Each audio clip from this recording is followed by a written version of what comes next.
সুপ্রিয় দর্শক, আম গাছে আগামী বছরের অধিক ফলন পেতে হলে অবশ্যই এখনই কিছু পরিচর্যা করতে হবে। আম গাছে এখনই সার প্রয়োগ করতে হবে, তবেই আগামী বছরে বেশি পরিমাণে আপনারা আমের ফলন পাবেন। আম গাছে বছরে দুবার পরিচর্যা করতে হয়, এক বর্ষার আগে এবং বর্ষার পরে অক্টোবর মাসের দিকে। তা প্রথমে আম গাছের গোড়াটাকে ভালোভাবে খুলে নিতে হবে। খুশে নেওয়ার পর তারপরে রিং করতে হবে। দেখুন, আমি পাতা যে পজিশানে রয়েছে সেই পজিশান ধরে রিং করতে হবে। আমি রিং করে নিচ্ছি।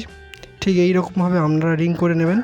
তারপরে আমি দিচ্ছি প্রথমে সেটি হলো সিঙ্গেল সুপার ফসফেট। এটি দিচ্ছি আমি প্রায় 300 গ্রামের মতো। এটি আমার 3 বছরের পুরানো আম গাছ। 300 গ্রাম পরিমাণ আমি সিঙ্গেল সুপার ফসফেট দিলাম। এরপরে দিচ্ছি খোল।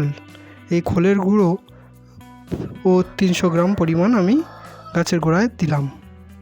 আপনারা এরকম খোলের গুঁড়ো, এটা সরিষার খোল, ওই খোল দিয়ে দেবেন। 300 গ্রাম পরিমাণ দিয়ে দিলাম। তারপর ইউরিয়া সারটা 200 গ্রাম পরিমাণ আমি দিয়ে দেব। ইউরিয়া মাত্র 200 গ্রাম পরিমাণ গাছের গোড়ায় দিয়ে দিলাম। এরপর দিচ্ছি হাড়ের গুঁড়ো। এটি হচ্ছে হাড়ের গুঁড়ো। এই হাড়ের গুঁড়ো আমি 300 গ্রাম পরিমাণ গাছের গোড়ায় দিয়ে দিলাম। দেখতে পাচ্ছেন, হাড়ের গুঁড়ো 300 গ্রাম পরিমাণ আমি দিয়ে দিলাম। এরপরে এটি দিচ্ছি পটাশ। এই পটাশ 300 গ্রাম দেবো, কিন্তু আমার কাছে 150 পরিমাণ রয়েছে।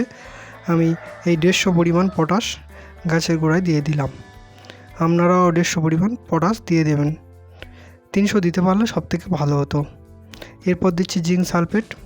এই জিঙ্ক আপনারা গাছের গোড়ায় প্রয়োগ করবেন। এটি দিচ্ছি প্রায় 75 গ্রামের মতো। জিঙ্ক সালফেট দিচ্ছি 75 গ্রামের মতো। জিঙ্ক সালফেট 75 গ্রামের দিলাম। তারপরে দিয়ে দিচ্ছি বোরন। বোরন 20%, বোরনও 75 গ্রাম মতো দিয়ে দিচ্ছি। এই বোরনও 75 গ্রাম পরিমাণ দিয়ে দিলাম। ভালোভাবে এই বোরন গাছের গোড়ায় চারিদিকে দিয়ে দিলাম। এরপরে দিয়ে দিচ্ছি কম্পোস্ট। আপনারা যে কোনো কম্পোস্ট দিতে পারেন। এটি পোলট্রির লিটার।